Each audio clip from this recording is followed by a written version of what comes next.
flying serpent. And the firstborn of the poor shall feed, and the needy shall lie down in safety. And I will kill thy root with famine, and he shall slay thy remnant.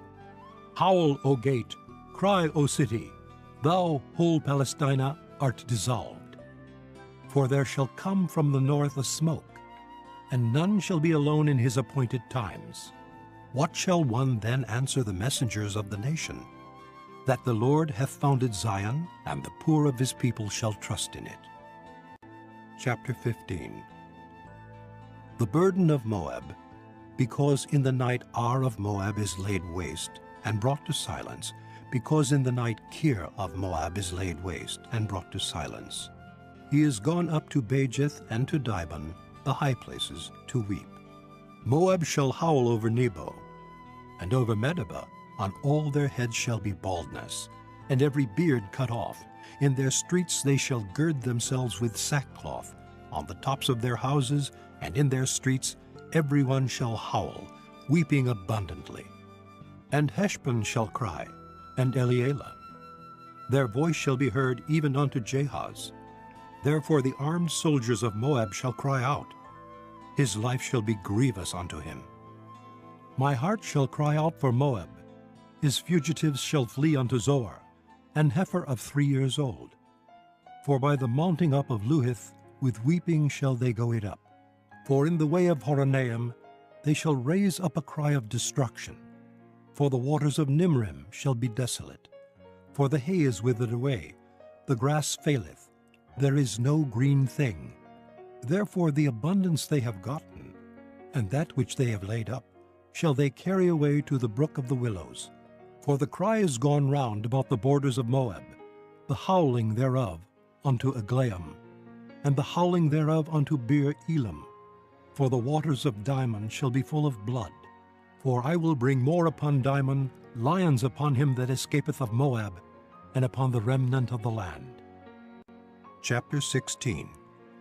Send ye the lamb to the ruler of the land from Selah, to the wilderness, unto the mount of the daughter of Zion. For it shall be that, as a wandering bird cast out of the nest, so the daughters of Moab shall be at the fords of Arnon. Take counsel, execute judgment, make thy shadow as the night in the midst of the noonday. Hide the outcasts, bewray not him that wandereth. Let mine outcasts dwell with thee, Moab. Be thou a covert to them from the face of the spoiler. For the extortioner is at an end, the spoiler ceaseth. The oppressors are consumed out of the land, and in mercy shall the throne be established. And he shall sit upon it in truth in the tabernacle of David, judging and seeking judgment, and hasting righteousness. We have heard of the pride of Moab. He is very proud, even of his haughtiness, and his pride, and his wrath. But his lies shall not be so. Therefore shall Moab howl for Moab, every one shall howl. For the foundations of Kir-Hareseth shall ye mourn. Surely they are stricken. For the fields of Heshbon languish, and the vine of Sibmah. The lords of the heathen have broken down the principal plants thereof. They are come even unto Jazer. They wandered through the wilderness. Her branches are stretched out. They are gone over the sea. Therefore I will bewail with the weeping of Jazer, the vine of Sibmah. I will water thee with my tears, O Heshbon and Elealeh, for the shouting for thy summer fruits, and for thy harvest is fallen. And gladness is taken away, and joy out of the plentiful field. And in the vineyards there shall be no singing, neither shall there be shouting. The treaders shall tread out no wine in their presses. I have made their vintage shouting to cease. Wherefore my bowels shall sound like an harp for Moab, and mine inward parts for Kir-Haresh. And it shall come to pass, when it is seen that Moab is weary on the high place, that he shall come to his sanctuary to pray, but he shall not prevail. This is the word that the Lord hath spoken concerning Moab since that time. But now the Lord hath spoken, saying, Within 3 years, as the years of an hireling, and the glory of Moab shall be contemned, with all that great multitude. and the remnant shall be very small and feeble. Chapter 17. The burden of Damascus. Behold, Damascus is taken away from being a city, and it shall be a ruinous heap. The cities of Aroer are forsaken, they shall be for flocks, which shall lie down, and none shall make them afraid. The fortress also shall cease from Ephraim, and the kingdom from Damascus, and the remnant of Syria. They shall be as the glory of the children of Israel, saith the Lord of hosts. And in that day it shall come to pass, that the glory of Jacob shall be made thin, and the fatness of his flesh shall wax lean. And it shall be as when the harvestman gathereth the corn, and reapeth the ears with his arm, and it shall be as he that gathereth ears in the valley of Rephaim. Yet gleaning grapes shall be left in it, as the shaking of an olive tree, 2 or 3 berries in the top of the uppermost bough, 4 or 5 in the outermost fruitful branches thereof, saith the Lord God of Israel. At that day shall a man look to his Maker, and his eyes shall have respect to the Holy One of Israel. And he shall not look to the altars, the work of his hands, neither shall respect that which his fingers have made, either the groves or the images. In that day shall his strong cities be as a forsaken bough, and an uppermost branch, which they left because of the children of Israel. And there shall be desolation, because thou hast forgotten the God of thy salvation, and hast not been mindful of the rock of thy strength. Therefore shalt thou plant pleasant plants, and shalt set it with strange slips. In the day shalt thou make thy plant to grow, and in the morning shalt thou make thy seed to flourish. But the harvest shall be a heap in the day of grief and of desperate sorrow. Woe to the multitude of many people, which make a noise like the noise of the seas, and to the rushing of nations, that make a rushing like the rushing of mighty waters. The nations shall rush like the rushing of many waters. But God shall rebuke them, and they shall flee far off, and shall be chased as the chaff of the mountains before the wind, and like a rolling thing before the whirlwind. And behold, at eventide trouble, and before the morning he is not. This is the portion of them that spoil us, and the lot of them that rob us. Chapter 18. Woe to the land shadowing with wings, which is beyond the rivers of Ethiopia, that sendeth ambassadors by the sea, even in vessels of bulrushes upon the waters, saying, Go, ye swift messengers, to a nation scattered and peeled, to a people terrible from their beginning hitherto, a nation meted out and trodden down, whose land the rivers have spoiled.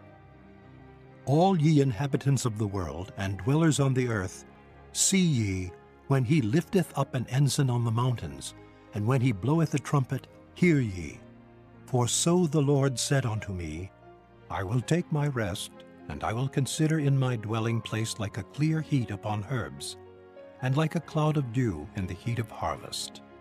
For afore the harvest, when the bud is perfect, and the sour grape is ripening in the flower, he shall both cut off the sprigs with pruning hooks, and take away and cut down the branches.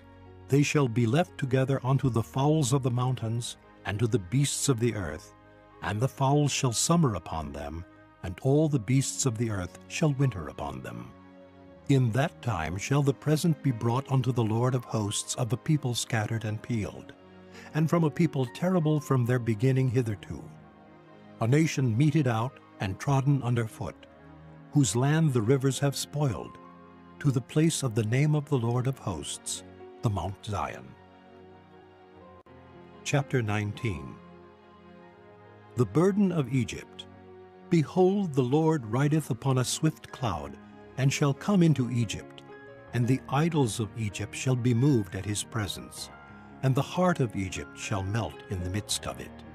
And I will set the Egyptians against the Egyptians, and they shall fight every one against his brother, and every one against his neighbor, city against city, and kingdom against kingdom.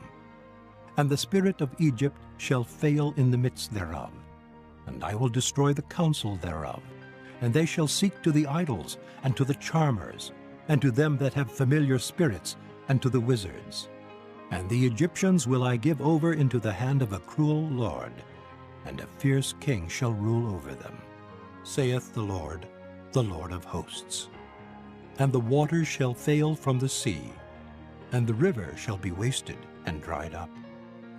And they shall turn the rivers far away, and the brooks of defense shall be emptied and dried up. The reeds and flags shall wither. The paper reeds by the brooks, by the mouth of the brooks, and everything sown by the brooks shall wither, be driven away, and be no more. The fishers also shall mourn, and all they that cast angle into the brooks shall lament, and they that spread nets upon the waters shall languish. Moreover, they that work in fine flax, and they that weave networks, shall be confounded. And they shall be broken in the purposes thereof, all that make sluices and ponds for fish. Surely the princes of Zoan are fools, the counsel of the wise counselors of Pharaoh is become brutish. How say ye unto Pharaoh, I am the son of the wise, the son of ancient kings? Where are they? Where are thy wise men? And let them tell thee now, and let them know what the Lord of hosts hath purposed upon Egypt. The princes of Zoan are become fools. The princes of Noph are deceived. They have also seduced Egypt, even they that are the stay of the tribes thereof. The Lord hath mingled a perverse spirit in the midst thereof, and they have caused Egypt to err in every work thereof, as a drunken man staggereth in his vomit. Neither shall there be any work for Egypt, which the head or tail, branch or rush may do. In that day shall Egypt be like unto women, and it shall be afraid and fear because of the shaking of the hand of the Lord of hosts, which he shaketh over it. And the land of Judah shall be a terror unto Egypt. Every one that maketh mention thereof shall be afraid in himself, because of the counsel of the Lord of hosts, which he hath determined against it. In that day shall 5 cities in the land of Egypt speak the language of Canaan, and swear to the Lord of hosts. One shall be called the city of destruction. In that day shall there be an altar to the Lord in the midst of the land of Egypt, and a pillar at the border thereof to the Lord. And it shall be for a sign and for a witness unto the Lord of hosts in the land of Egypt. For they shall cry unto the Lord because of the oppressors, and he shall send them a Savior, and a great one, and he shall deliver them.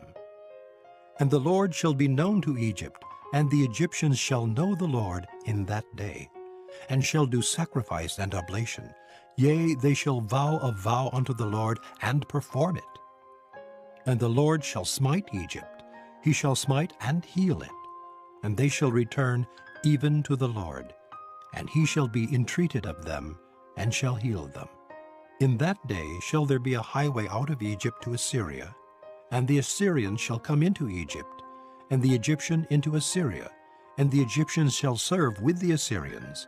In that day shall Israel be the third with Egypt and with Assyria, even a blessing in the midst of the land, whom the Lord of hosts shall bless, saying, Blessed be Egypt my people, and Assyria the work of my hands, and Israel mine inheritance. Chapter 20.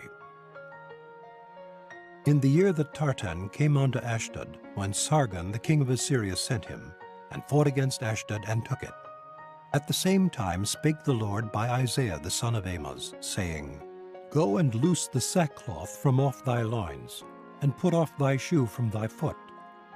And he did so, walking naked and barefoot. And the Lord said, Like as my servant Isaiah hath walked naked and barefoot 3 years for a sign and wonder upon Egypt and upon Ethiopia, so shall the king of Assyria